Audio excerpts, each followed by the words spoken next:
Cuanto más rápido quieres tus sueños, más lento avanzas.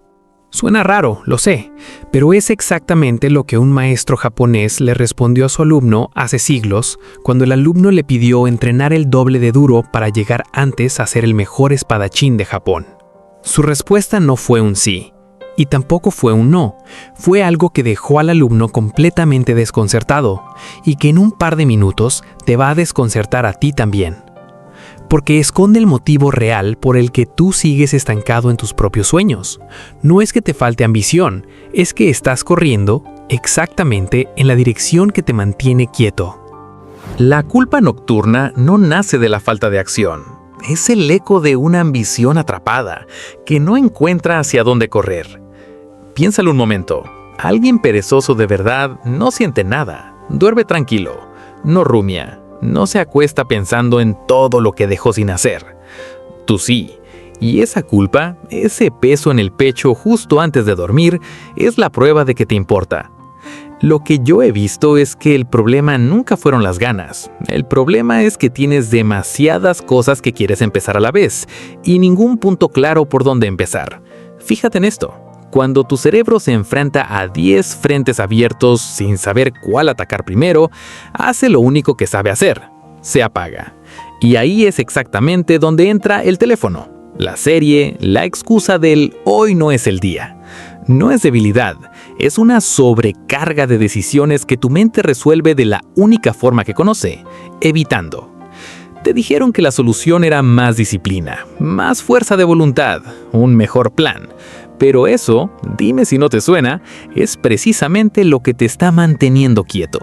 Y hay una historia de hace varios siglos que explica por qué intentarlo con más intensidad puede hacer que tardemos el doble. Pero antes de darte el método, tienes que entender por qué tu cerebro te sabotea, justo cuando más ambición sientes. Un alumno se presentó ante su maestro.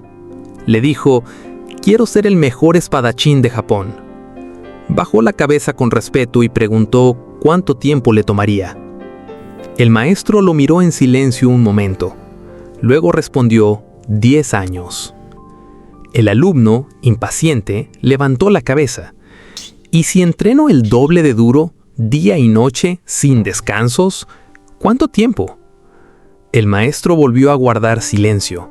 Después contestó: 20 años. El alumno se quedó desconcertado. No entendía cómo esforzarse más podía alargar el camino en lugar de acortarlo. Yo creo que esa respuesta, con los siglos, se convirtió en uno de los principios más repetidos de la disciplina japonesa. Y si la entiendes de verdad, cambia por completo la forma en la que persigues cualquier sueño que tengas ahora mismo. El maestro no estaba castigando al alumno, estaba señalando un error mental que rara vez vemos en nosotros mismos. El alumno no quería aprender a manejar la espada, quería llegar. Cada sesión de entrenamiento no era para él una experiencia en sí misma, sino un obstáculo entre él y la meta. Quería saltarse la parte lenta, la parte aburrida, la parte donde nadie aplaude porque todavía no hay nada que mostrar. Y esa parte, precisamente, es donde ocurre todo. Ahí se construyen los reflejos, el criterio, la base real. Si tu mente está siempre corriendo hacia el resultado, pierdes por completo el proceso donde ese resultado se fabrica. Esto tiene un nombre en la tradición japonesa: Kaizen, el camino de las pequeñas mejoras. La montaña se sube un paso a la vez, decían los maestros, no mirando fijamente la cima y deseando estar ya ahí. Un paso pequeño, repetido, construye fuerza porque se repite. Un progreso lento se convierte en dominio porque no se detiene. Confundir velocidad con avance, ese fue el error del alumno impaciente, y es, curiosamente, el mismo error que mantiene congelada tu lista de metas. Esa respuesta parece una contradicción, pero esconde el principio que separa a quien sueña de quien construye, y ese principio choca de frente con casi todo lo que en Occidente nos enseñaron sobre la disciplina. Nos educaron con la creencia de que soñar en grande exige actuar en grande. En Japón es justo lo contrario. Nos vendieron la imagen del lunes perfecto. Gimnasio todos los días, despertar a las 5, 0 redes sociales, 30 páginas de lectura, 2 horas en el proyecto nuevo, todo a la vez desde el primer día. Y durante 48 horas funciona. Te sientes imparable. Pero llega el martes y algo empieza a fallar. El miércoles ya no vas al gimnasio, el jueves ya estás otra vez en el teléfono y al llegar el viernes el reproche es doble. No es solo haber fallado, es la certeza de haber fracasado en todo al mismo tiempo. En mi experiencia, esto tiene una explicación biológica, no de carácter. Cuando decides cambiar 10 cosas al mismo tiempo, le estás pidiendo a tu cerebro que sostenga 10 fuentes de esfuerzo nuevas de golpe. Y el cerebro no está diseñado para eso. Está diseñado para conservar energía, no para gastarla en bloque.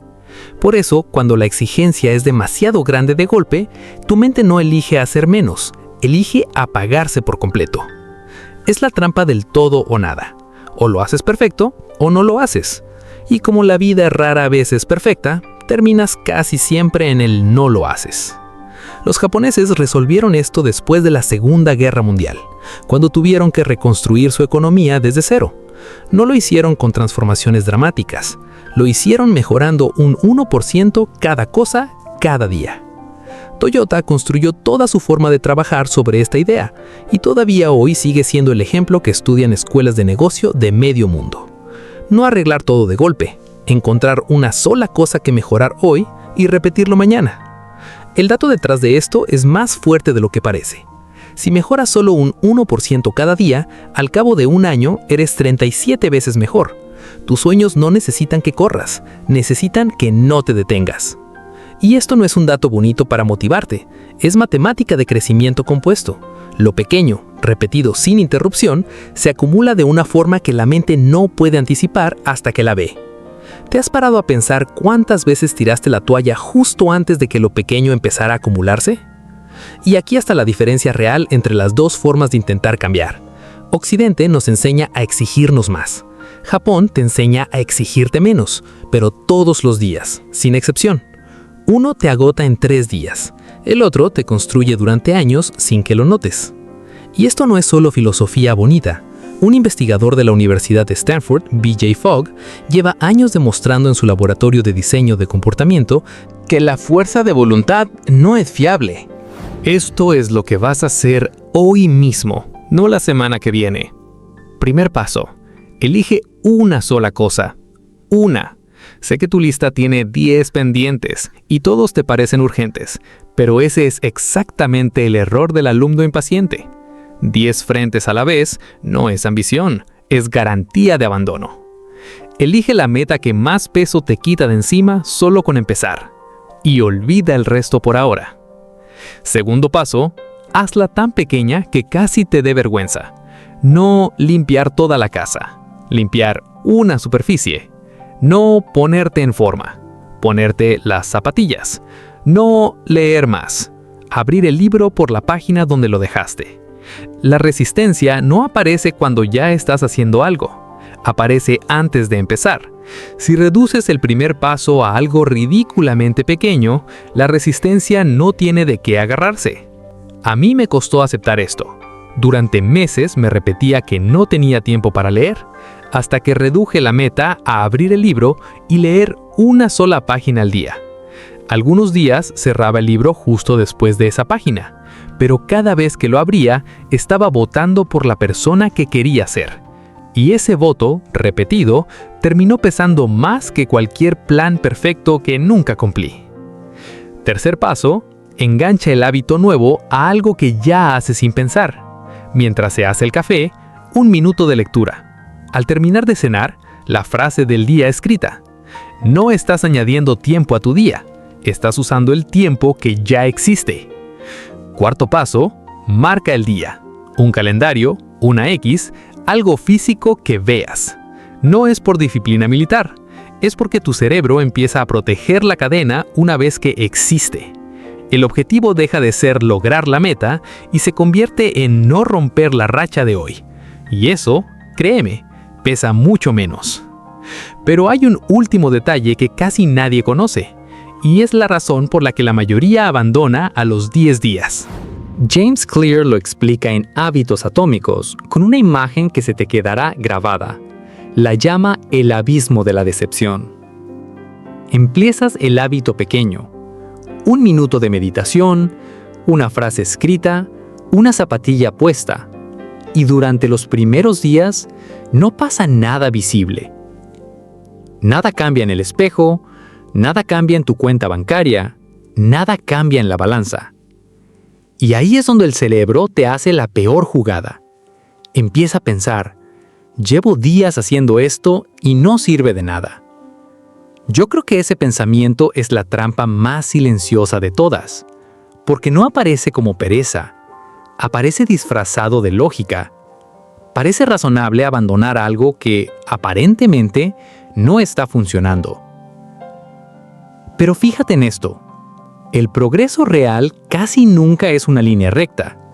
Es más parecido a una curva que se queda plana durante mucho tiempo y solo después empieza a dispararse.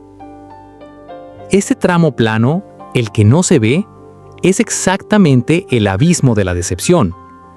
Ahí es donde la mayoría suelta el hábito, justo antes de que empezara a notarse. ¿Cuántas veces abandonaste algo a los 10 días sin saber que estabas a una semana de empezar a ver el cambio? La regla aquí es simple.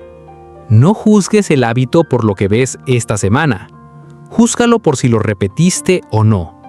El resultado llega tarde, casi siempre más tarde de lo que tu paciencia está dispuesta a aceptar. Cuando entiendes esto, dejas de esperar pruebas inmediatas. Y ahí, justo ahí, es donde la mayoría se rinde, sin saber que estaba a un paso de cruzar el abismo. No necesitas cumplir el sueño esta semana. Necesitas dar un solo paso. Hoy, aunque hoy no veas ningún resultado. Ese alumno que quería ser el mejor espadachín de Japón no fracasó por falta de ambición. Fracasó por impaciencia, por esperar ver el progreso antes de tiempo. Tú tienes la misma elección enfrente ahora mismo. Puedes seguir sumando sueños a una lista que crece pero no avanza, o puedes elegir uno solo, hacerlo pequeño y sostenerlo incluso cuando parezca que no está pasando nada. La culpa que sentías al principio de este video no era pereza, era ambición esperando un sistema. Y ya lo tienes, una sola cosa, un paso diminuto, repetido día tras día, incluso durante el tramo plano donde nada parece cambiar. Eso es Kaizen. No hace falta más. Dime una cosa, solo tú lo sabes. ¿Ya tienes claro cuál es tu paso de hoy? Escríbelo en los comentarios, aunque sea una sola palabra. Y si el paso que quieres dar no es empezar algo nuevo, sino soltar algo que llevas arrastrando hace tiempo, tengo un video en el canal que te enseña cómo romper de verdad un mal hábito, con el método japonés, sin depender de la fuerza de voluntad. Míralo justo después de este. Soy Kai, de Productividad Japonesa. Recuerda, no eres la velocidad de tu progreso, sino la constancia de tu paso.